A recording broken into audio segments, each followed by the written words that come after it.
Welcome friends to another r/idontworkherelady video. As always, if you enjoy these videos, please make sure to hit that subscribe button. And our first story of the day is by our Kryl, Mattias the Karen Crusher.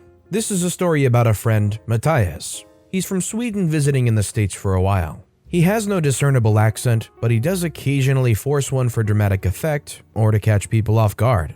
We're approaching the checkout line in a small grocery store, grabbing some Gatorades when we hear it. The howls of a Karen berating the cashier over an apparently expired coupon. The Karen was a stocky, pale woman of about 50 and short with her hair up in a knot, wearing an unseasonably warm faux fur jacket over her tight t-shirt and shorts that didn't quite cover her butt.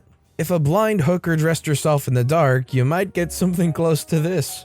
We only caught the tail end of the tirade, but heard the Karen spewing the typical idiot, useless, and fired, amongst other incoherent grunts and whines and growls. Without missing a beat, Mattias jumps into action, approaching the Karen.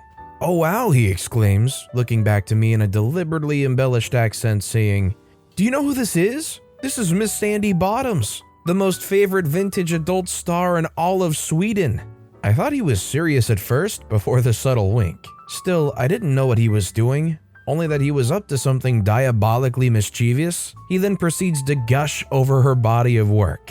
Turning his attention to the cashier, he continues, "You must respect this woman, she's famous. Haven't you seen her films? It's not just adult entertainment, it's erotic art. She was the mom in Summertime Schoolgirls. She practically invented the ping pong ball trick. She was a pioneer. Many people don't know this, but the adult industry used to be very misogynistic.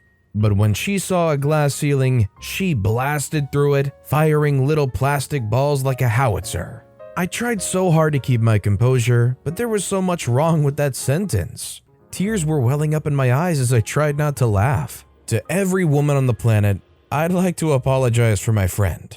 He continues, "Don't laugh, she won awards." The Karen, now meekly trying to get a word in, says, "I think you might be mistaken. No, you did win those awards, and you deserve them. Your movie, The Equestrian, was a masterpiece, wasn't it?" he said, directing that last question to me. I could only shake my head. I didn't dare open my mouth. I knew where he was going now. "You have to see it. It's about a nun in a 14th century convent and her forbidden love with a horse. It sounds strange, but the story is beautiful." Mattias, now looking back to Karen, says, "I even won the online auction for the riding whip you used on Mother Superior in that movie. I wish I had it here. I would ask you to autograph it." At this point, Karen is still silent, in absolute shock, wide-eyed, unblinking. Her lips are moving but no sounds coming out, and she's shaking her head. Then there's a large inhaling gasp like she's forgotten to breathe until just now, and she scurries quickly out the door, abandoning her shopping and coupons. The cashier's dumbfounded. She has no idea what just happened. Her brain hadn't processed it all yet. She quietly leans forward and whispers, "So that lady, she's an adult entertainment star?" Mattias, now in a totally American accent, says, "Nah, I have no idea who that witch was." Let me ask you guys, are you the kind of person that, in an event like this where there's a lot of stuff that has to just kind of come off the cuff or come straight from the top of your head, do you think you'd be good at trying to keep this adult entertainment story going along and creating avenues for it like Mattias did, as far as like, they won awards, The Equestrian, it was a great film? Let me know if you'd be good at that in the comments down below. This next story is by Knee Deep in Cyanide, here to help, but not that kind of help. I work in emergency services as an EMT. Our station is in the same building that the county keeps its 911 dispatch center. On nights when things are running slow for us downstairs, I'll often do a food or coffee run to the local Flying Goose convenience store for the folks upstairs who are pounding phones and working the radios.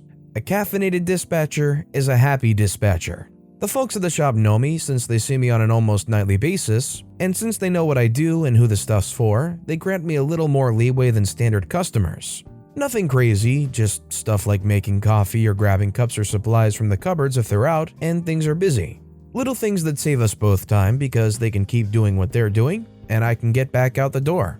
This night, me and my partner stop to put gas in the ambulance and I run inside to get everyone's food and find out they're out of coffee. No big deal, there's a large cluster of people waiting around the food counter, so instead of bothering the employees, I just get to work starting a few pots. I'm in a dark navy blue t-shirt with medic across the back and my squad number and logo on the front and wearing my portable radio. Definitely don't look anything like the store crew in their bright neon color store shirts when this happens.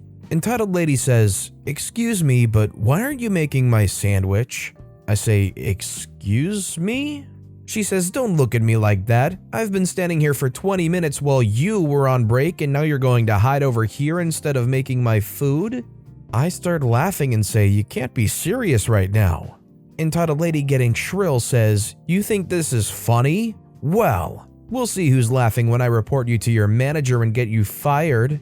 I say, "You go right ahead and call him and tell him I'm refusing to make your sandwich. His phone number is 911. My badge number is so-and-so." At this point, she just starts sputtering in indignation as I turn my back to her and go to the touchscreen to order our food. Other customers, as well as the actual employees, are laughing now as she starts trying to find someone to agree with her that I'm still wrong because I was making coffee, so how was I to know? She grabbed the next order that was called, not even hers, and stormed out in embarrassment. When I got back outside and told my partner, he laughed so hard the rig was shaking, said some crazy lady had come out, scowled at him across the parking lot and yelled, "I hope you never come to my house," and now he understood why.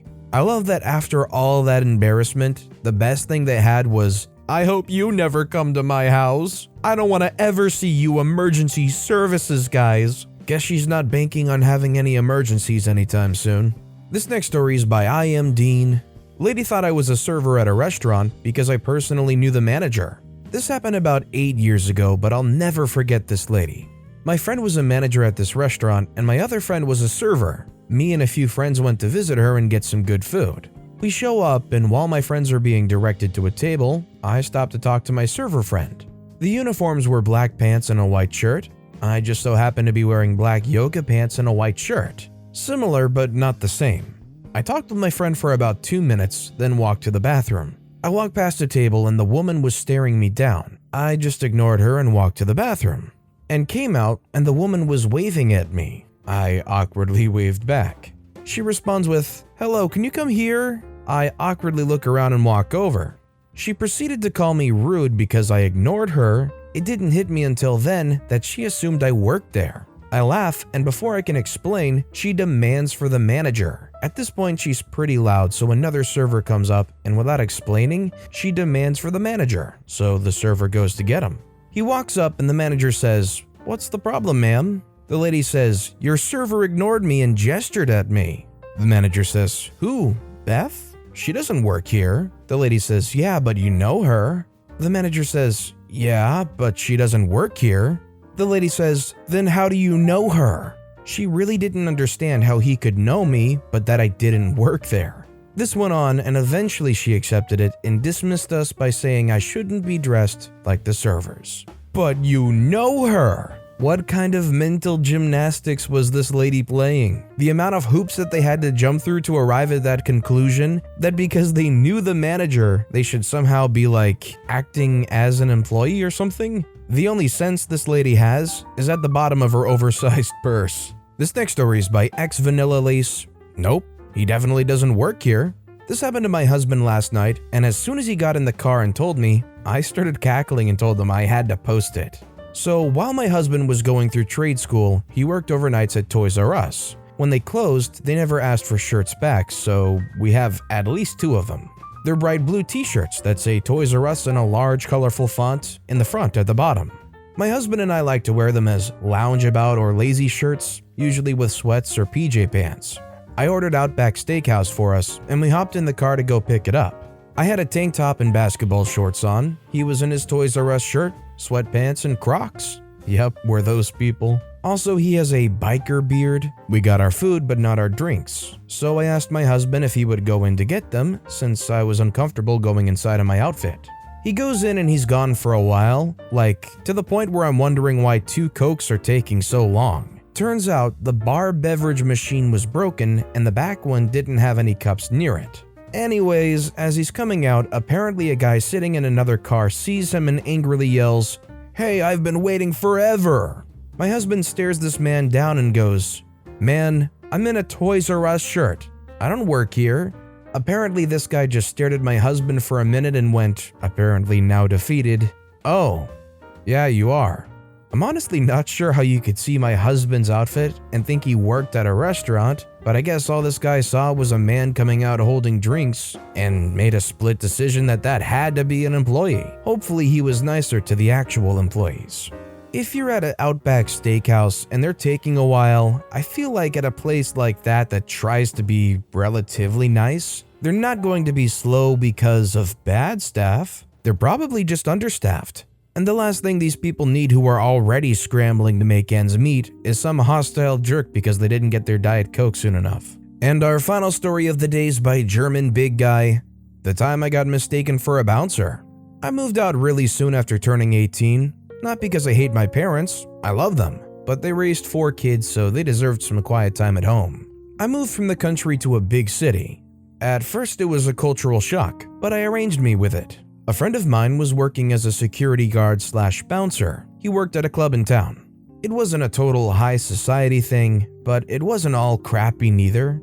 One night, my then roommate dragged me partying. I'm not really into clubbing, but what the heck. I went out to have a smoke and to call someone. Smoking wasn't allowed inside. My bouncer buddy saw me, and then I chilled with him, smoking a cigarette and having a chat. He then went away to take a pee, so I lit my second cigarette and tried to make my call. I was approached by what seemed to be a mother-daughter duo, or maybe aunt and niece, I don't know. But the girl was maybe like 18 or 19, and the woman was in her early to mid-40s. Both were clothed very trashy, and especially the older woman screamed, "Midlife crisis." The midlife crisis woman says, "Hey, excuse me." She waves to get my attention. I say, "Huh?" I slipped my phone in my pocket and took a drag of my cigarette. She says, "So we waited at least half an hour." No crap, we were waiting 45 minutes. I say, "So?" And I put my cigarette out. She says, "So maybe you could bring us in?" No, I got it. She mistook me for a bouncer. Okay. The bouncers were in black jackets with security written in big white reflecting letters on the back of the jacket and in little on the right side of the chest.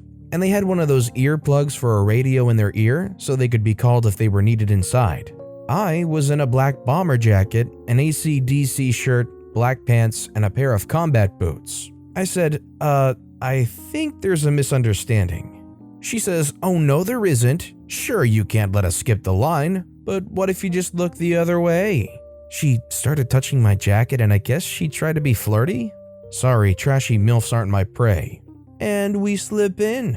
"We just want to do clubbing, and I bet you need some ladies in there." She then slipped a banknote in my pocket.